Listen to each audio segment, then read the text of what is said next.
Broughan, 30 seconds to put your question, please. Minister, obviously it is welcome that many welfare payments and supports are awarded in a week or two, but you told me, I think a couple of weeks ago, that the waiting times for some important pensions and allowances, state pension non-contributory, for example, is still 10 weeks, Carers Allowance 13 weeks, 3 months, Carers Benefit 12, Disability Allowance 13, Domiciliary Care Allowance 9. So, what efforts are you making, again, to reduce these waiting times for the processing of applications, and that's without even going into appeals, which is a whole other ball game? 2 minutes, Minister. Thanks, Deputy Broughan. Our department genuinely is committed to ensuring that claims and schemes are processed as quickly as they possibly can be. In April 2019, the new claims for state pension non-contributory, Carers Allowance, Carers Benefit, domiciliary care schemes were processed within their respective targeted timeframes, and depending on the schemes, targets are set between 10 and 12 weeks to be awarded. Disability allowance claims took an average of 13 weeks to be awarded, which obviously is a week outside of our targeted timeframe. The means-tested schemes have more complexity attached to the processing of the applications, and so schemes relying on medical evidence also require greater time to process than some of our other claims. And so in a disability allowance claim, for example, in addition to providing evidence of habitual residence in the state and of the income and assets that the applicant may hold, an applicant must provide details of their medical condition and the extent to which it restricts them from taking up unemployment. And the information provided is then assessed by a qualified medical assessor, and this genuinely does take some time. And in many cases where a medical assessor deems that the person is not restricted in their capacity to take up work, the person concerned then submits additional information in the hope to support their claim. And the time taken to receive and then assess the additional information is also genuinely reflected in our processing times. And likewise for Carers Allowance, the details of income, assessment of the claimant, together with the medical certifications identifying the care needs of the person being cared for on a full-time basis, also need to be provided and assessed. But I genuinely want to reassure you that the claim processing is kept under, I won't say daily, but it's under weekly review, because it's something that not only does it come up here all of the time, by all parties and none, it's something that we genuinely strive to. Nobody wants to set out to cause people who are only coming to us because they have a genuine need or are at a low period in their life to frustrate them or to make that process as more difficult than it is.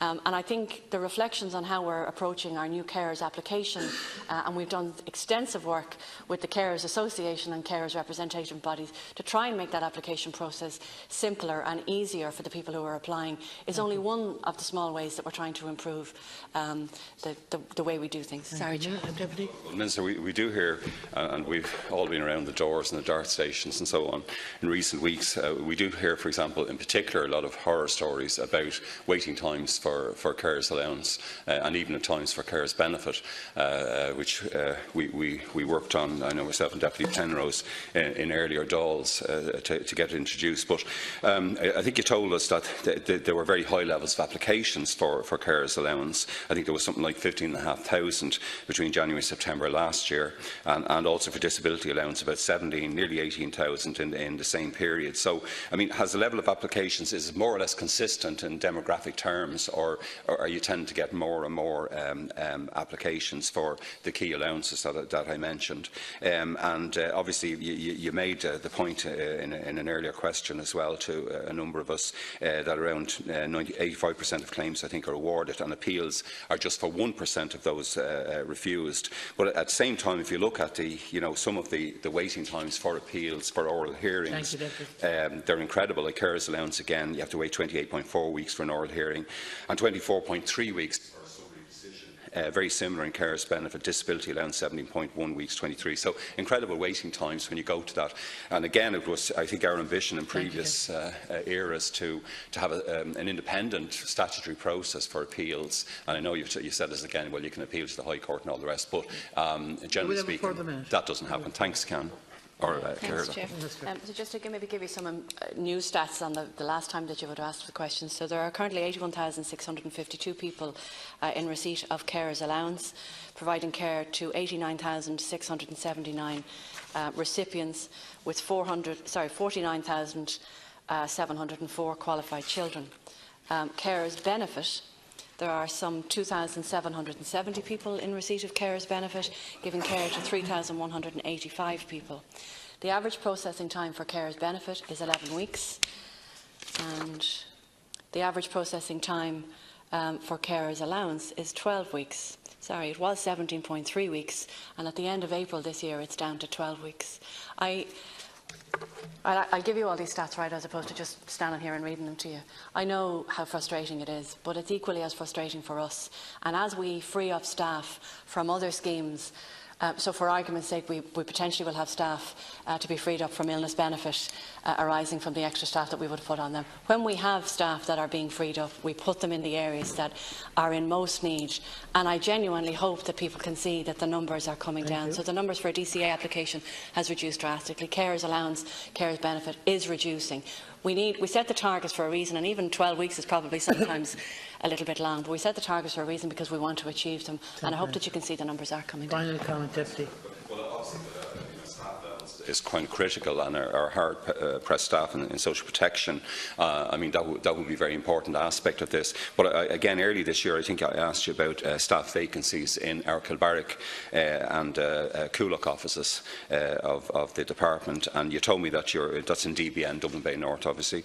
You told me you were actively working on filling one executive officer post in Kilbarrack, one clerical officer post in Coolock, and you anticipate filling the post very soon. So just want to know where those posts fill. Are you happy with the level of support you have in the national budget, and we'll be getting the SPU, I think, very shortly from Minister Donoghue, what kind of additional resources that you need actually in your own department. I also asked you, I think, about complaints. I think we asked all the departments there recently about the kind of complaints in the public, and of course it has to be said, in 2016 I think you received 1,100 or so complaints. 2017 you got 1,000, but I noticed in 2018 there were 1,800 complaints. And I know you process a vast amount, but I think it is one of the biggest numbers of complaints of any department. Thanks, Ken. I don't know the answer to the 2 recruited posts that you've mentioned, but I'll come back to later on today if that's okay. I say this tongue-in-cheek. No, the department doesn't know what my expected want is for next year, but they'll know fairly soon, and I'll do my very best to make sure that we get it. And yeah, you know what? Okay. I don't know. I don't know yet. I have ambitions to do stuff, and hopefully we'll be able to work together and get support to be able to do them too. And again, it's not from my ambitions, it's genuinely just to reflect on the 2 or 3 areas or groups of people who are most marginalised at the moment. I think I would like to make sure that we set in train a process for the next number of years, regardless, to see their lot improved and improved significantly. The complaints is an odd thing. So for argument's sake, you know how disruptive the changes in the illness benefit scheme that was introduced last year. I've no doubt that that's the reason. I don't know for sure, but I've no doubt that that's the reason why we received a significant amount of increased complaints last year. But the one thing I will say is that we have 6,500 people working in the Department of Social Welfare.